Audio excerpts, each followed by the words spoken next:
ආයිබෝවන් ළමයි සියලු දෙනාටම බණ්ඩාර ඉංජිනේරියෙන් කිරිඳිවැල. ඔයාලා දකිනවා මේක අලුත් මැෂින් එකක්. පැය 1700ක් විතර දුර තියෙන්නේ. මේකේ අර මෙතන මේ ඇග්‍රීමන්ට් එකේ උඩ ටික සම්පූර්ණයෙන්ම ගෙවිලා තියෙන්නේ.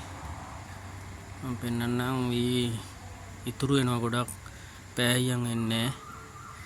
දැල් ටික උනත් පේන ඇති ඔයාලට එන්න හිල් හැදිලා. ගොඩක් ගෙවිලා තියෙනවා. දැලුණත් ගෙවිලා ගොඩක් වෙයි. දැලුණත් ගොඩක් ගෙවිලා තියෙන්නේ. ඉතින් මේක අපි අලුත් ඩිසයින් එකක් කරන්න හැමෝටම හයි කරගන්න පුළුවන් විදිහේ රිජමැටික් එකක් මෙතනට හදන්න හදන්නේ. අපිට මේක කොච්චර ඔරිජිනල් වුණත් වැඩක් නෑ. අපිට උමනාම ටික ගෙවිලා ඉවරලා පියන හිල් වෙලා යනවා නම් ඔයාලා දන්නා මේකේ එන හිල් හැදෙනවා. හිල් හැදිලා ඊට පස්සේ පියන වදිනවා.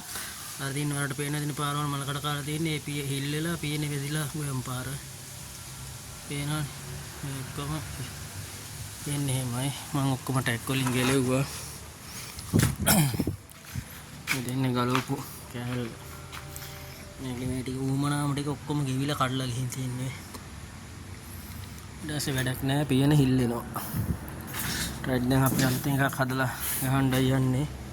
මේ ටිකත් ගොඩක් ගෙවිලා බලමු එහෙනම් කොහොමද අලුත් මැෂින් එකකට අලුත් ඩිසයින් එකක් කොහොමද කියලා ඇනවලින් දාලා හයි කරන්න තමයි හදන්නේ. පීනේ තවුඩයක් ගහලා සුදු වෙන ටික සුදු යකඩ එන දාලා හයි කරන්න තමයි හදන්නේ. කෑල්ල හදන්නේ. හැමදාම ගෙවුනට පස්සේ ගල්ල විසි කරා අලුතෙන් කෑල්ලක් දැම්මා. එහෙනම් ජය වේවා.